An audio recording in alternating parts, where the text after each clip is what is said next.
안녕하세요, 방국고 학생 여러분. 오늘은 고1 3월 전국 연합학력평가 풀이를 하도록 하겠습니다.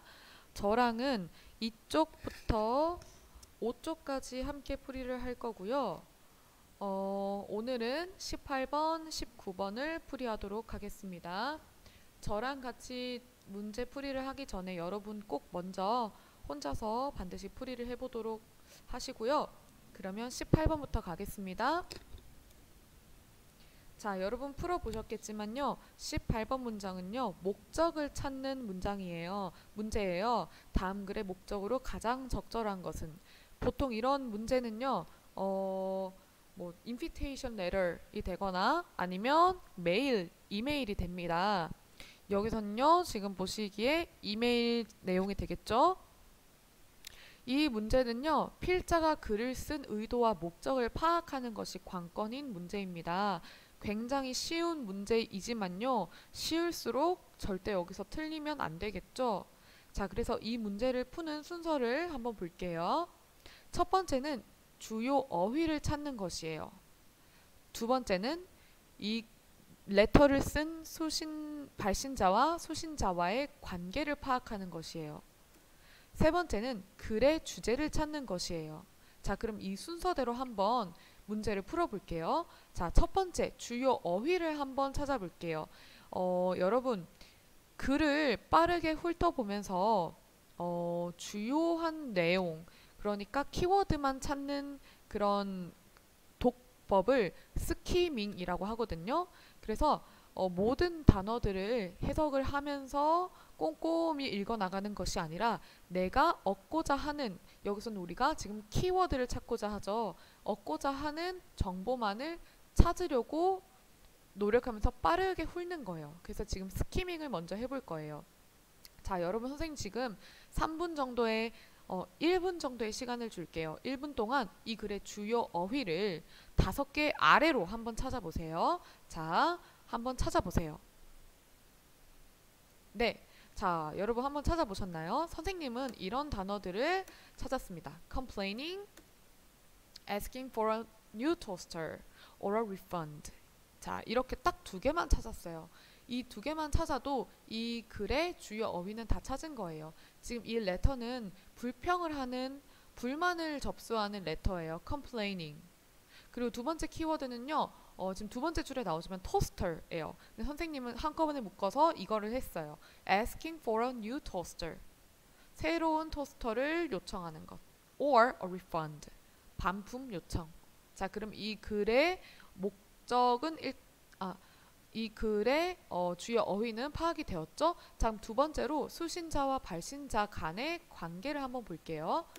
자, you've written to our company. 자, 지금 이 레터를 쓴 사람은 어떤 회사를 대표해서 쓰는 거죠. 그리고 이제 발신자는요, customer 또는 맨 위에 Dear Mrs. Ms. Spedler라고 하는데 우리가 이름으로는 이 사람의 신분을 모르니까요. 빠르게 훑어봤을 때 customer라는 단어가 나와요. 그러면 이 스페들러라는 사람은 이 컴퍼니의 커스터머구나. 특히 토스터를 샀구나. 근데 토스터에 뭔가 문제가 생겨서 불만을 요청했고, 그리고 뉴 토스터나 아니면 리펀드를 요청하는 편지를 쓴 것에 대한 답변이구나 라고 우리가 파악을 할 수 있죠. 자, 그러면 이제 주제를 한번 찾아볼 거예요. 자, 여러분 선생님 지금 1분 줄게요. 이 글의 주제문 딱 하나만 골라보시겠어요? 네, 여러분 다양한 주제문을 찾았을 거예요. 이 글은 너무 쉬워서 모든 문장이 사실 굉장히 적나라하게 주제를 포함하고 있어요. 선생님은 근데 이 문장을 찾았습니다. To get your new toaster, 당신의 새로운 토스터를 받기 위해서 simply take your receipt and the faulty toaster, 그저 당신의 영수증과 결함이 있는 토스터를 to the dealer from whom you bought it, 당신이 산 판매처에 가져가세요. 이게 주제가 되죠. 네, 그러면 답이 4번이 되죠. 네, 지금 이 선생님이 형광펜으로 그은 부분만 확인을 하더라도 답을 충분히 찾을 수 있습니다. 네. 지금 이제 마지막으로 여러분 만약 시간이 좀 남으시면요. 이제 세부 내용을 다시 점검하면서 답이 맞는지 확인을 하시면 되겠습니다. 자, 그럼 선생님이랑 간단하게 한번 해석을 해볼게요. Dear Ms. Spedler, you've written to our company complaining that your toaster, which you bought only 3 weeks earlier, doesn't work. 당신은 우리 회사에게 불만을 요청하는 편지를 썼습니다. 당신의 토스터, 그런데 단지 3주 전에 샀던 당신의 토스터가 작동되지 않는다는. 자, 여기서 여러분 커마 위치 보이시나요? 두 번째 줄의 커마 위치를 한번 빨간 펜으로 밑줄을 그어 보세요. 이따가 설명을 해드리겠습니다. You are asking for a new toaster or refund. 당신은 새로운 토스터나 환불을 요청하고 있었습니다. Since the toaster has a year's warranty, our company is happy to replace your faulty toaster with a new toaster. 자, since 여기서 왜냐하면입니다. 왜냐하면 그 토스터가 year's warranty. 여러분, warranty는 품질 보증이란 뜻이에요. 1년 품질 보증 기간이 있기 때문에 우리의 컴퍼니는 당신의 결함이 있는 토스터를 새로운 토스터로 기꺼이 바꿔드리려고 합니다. 자, 여기서 replace, 대체하다, 바꾸다. replace A with B 입니다. A를 B로 대체하다. 자, 그럼 지금 이 컴퍼니의 의도가 드러났죠. 이 문장을 주제문으로 찾아도 괜찮을 것 같아요. 자, 그 다음에 to get your new toaster. 자, 이 문장은 넘어갈게요. 자, the dealer will give you a new toaster on the spot. on the spot은 그 자리에서, 현장에서, 바로 라는 뜻이에요. 바로 새로운 토스터로 바꿔줄 거예요. Nothing is more important to us than the satisfaction of our customers. Nothing, 그 어느 것도 뭐뭐하지 않다. 그 어느 것도 우리에게 우리 customer, 고객의 만족보다 더 중요한 것은 없다. If there is anything else we can do for you, 만약 우리가 당신을 위해 할 수 있는 어떤 것이라도 있다면 please do not hesitate to ask. 요청하기를 주저하지 마세요. Yours sincerely, Betty Swan. 이렇게 메일을 끝내죠. 자, 이 지문은 굉장히 쉬워요. 헷갈리게 하는 문장이 하나도 없고요. 굉장히 적나라해요. 자, 그러면 선생님이 아까 밑줄을 끄으라고 했던 커마하고 위치 부분은 설명을 해줄게요. 자, 여러분, 관계대명사 위치 앞에 커마가 있으면 계속적 관계대명사죠. 자, 그런데 이거를 약간 헷갈려 하는 사람들이 있어서 설명을 해줄게요. 자, 일단 관계대명사는요, 제한적 관계대명사와 계속적 관계대명사가 있고요. 커마가 있는 경우는 계속적 관계대명사입니다. 자, 그러면 여기 설명을 한번 볼게요. 자, 첫 번째, 선행사가 명확하지 않아서 관계대명사절로 무엇인지 명확하게 설명해줘야 할 때, 이럴 때 쓰는 관계대명사 우리가 제한적 관계대명사라고 해요. 네, 명확하지 않은 선행사를 딱 제한시켜서 설명하는 거예요. 그러니까 제한적 관계대명사예요. 자, 두 번째는요, 계속적 관계대명사인데요. 선행사가 명확하고 단지 추가 설명을 관계대명사절로 해줄 때 씁니다. 선행사가 무엇인지 정확하게 딱 드러나 있어요. 우리가 그 선행사가 어떤 대상인지 정확하게 알아요. 그 선행사에 대해서 계속해서 설명을 덧붙여주는 거예요. 그래서 계속적 용법이고 커마를 넣어주는 거예요. 자, 그럼 예시 문장을 한번 볼게요. 자, He had 2 sons who became doctors. 커마가 없죠. 계속적이 아니고 제한적입니다. 자, 해석은요. 그는 2명의 아들이 있다. doctor가 된. 자, 선생님이 이 제한적은요, 선행사가 명확하지 않아서 관대절로 무엇인지 정확하게 설명해 준다고 했죠. 자, 이 문장은요, 뭘 내포하냐면요,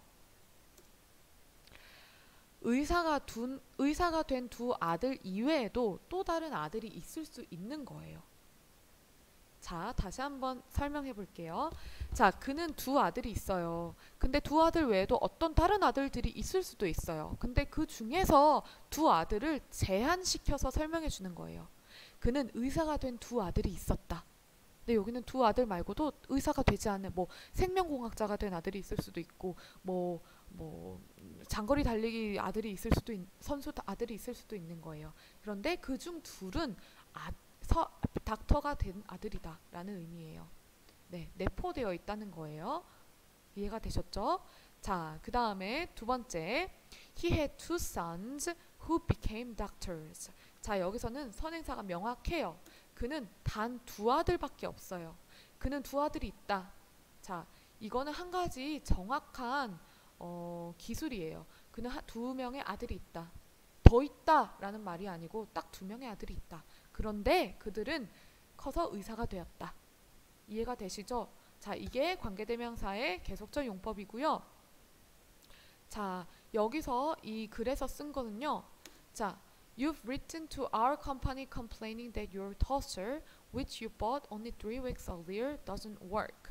자, 여기서도 당신의 토스터 딱 명확하게 있어요. 네가 토스터를 하나 샀어.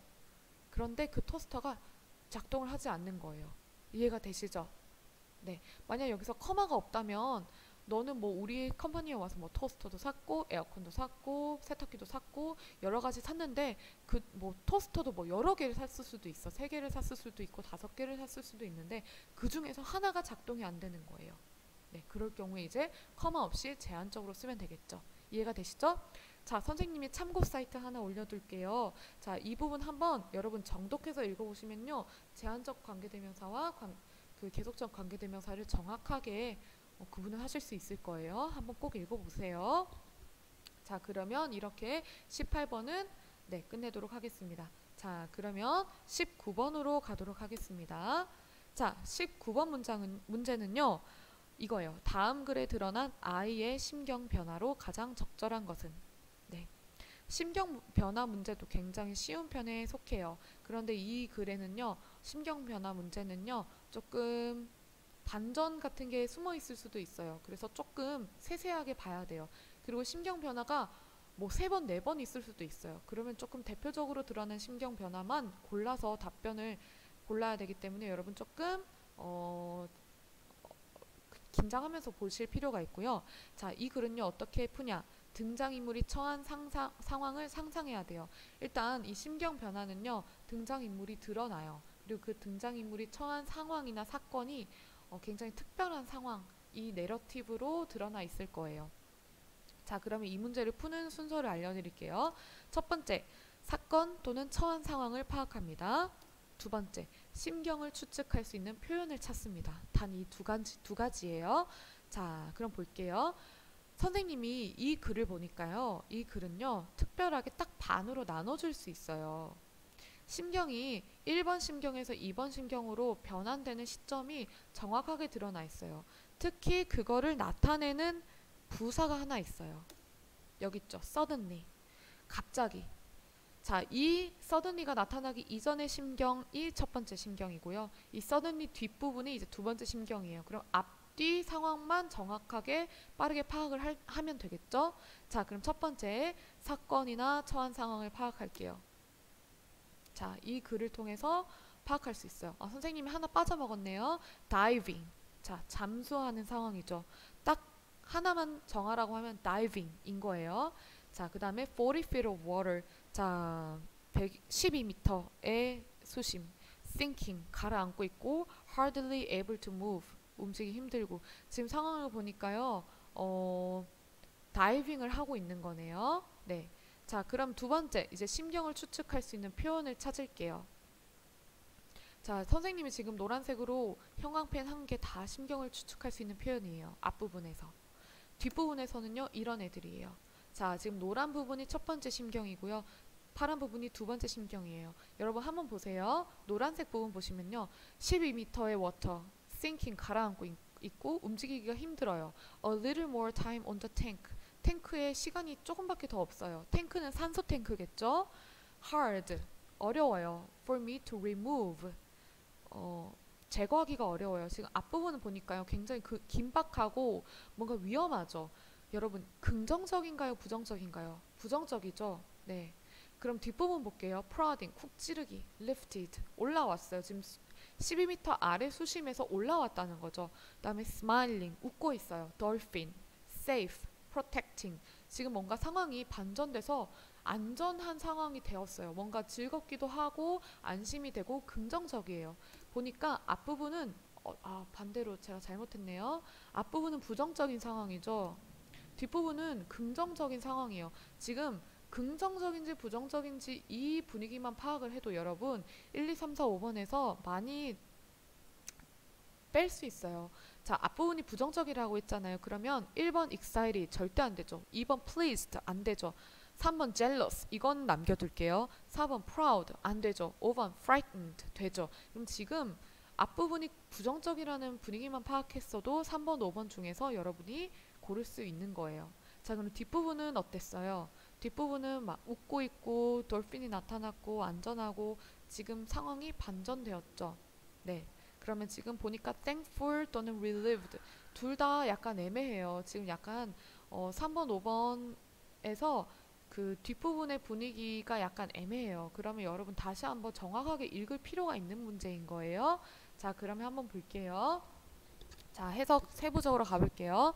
자, 나는 약 40피트의 물에서 혼자서 잠수하고 있었다. When I got a terrible stomachache.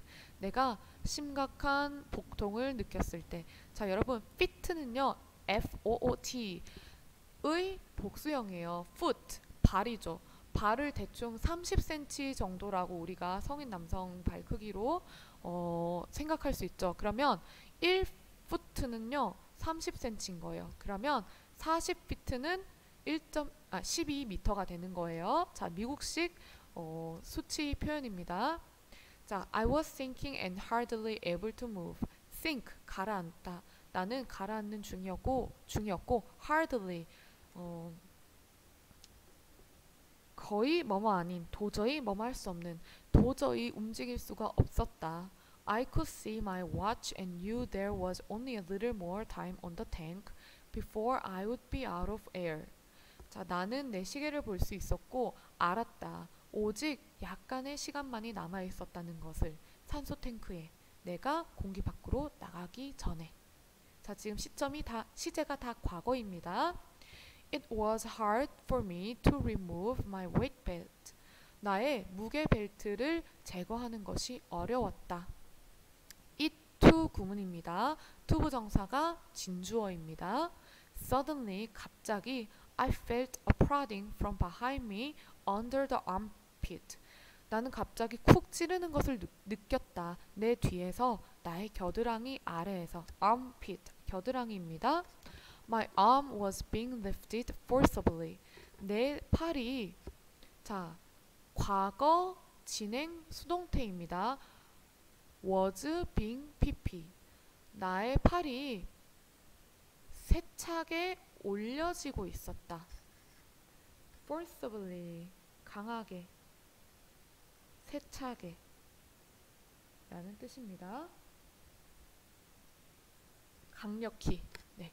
Around into my field of vision came an eye. 자, 이 문장 여러분 한번 보세요. 주어가 무엇인 것 같나요?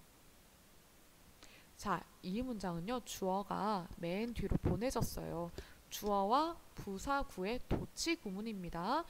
부사구를 강조하고 싶을 때 이렇게 주어랑 부사구, 보어가 된 부사구를 도치시키기도 합니다. 원래 이 문장은 An eye came around into my field of vision. 눈동자 하나가 내 시야 주변으로 들어왔다. 되었죠? It seemed to me be smiling. 그것은 웃는 것처럼 보였다. 여기서 it 대명사입니다. An eye를 가리키죠. It was the eye of a big dolphin. 그것은 큰 돌고래의 눈이었다. Looking into that eye, 그 눈을 바라봤을 때 I knew I was safe. 나는 내가 안전하다는 것을 알았다. I felt that the animal was protecting me, lifting me toward the surface. 난 느꼈다. 그 동물이 나를 보호하고 있다고. 나를 표면으로 데리고 올라가면서. 자, 되었나요? 자, 그러면 지금 3번, 5번 중에서 jealous는 안 되고 frightened는 되니까 답이 5번인 게 보이시죠? 자, 되었습니다. 지금 18번, 19번은요, 상당히 쉬운 문제였어요. 네, 이렇게 해석을 다 되었고요. 다음 시간은 20번부터 가도록 하겠습니다. 수고하셨습니다.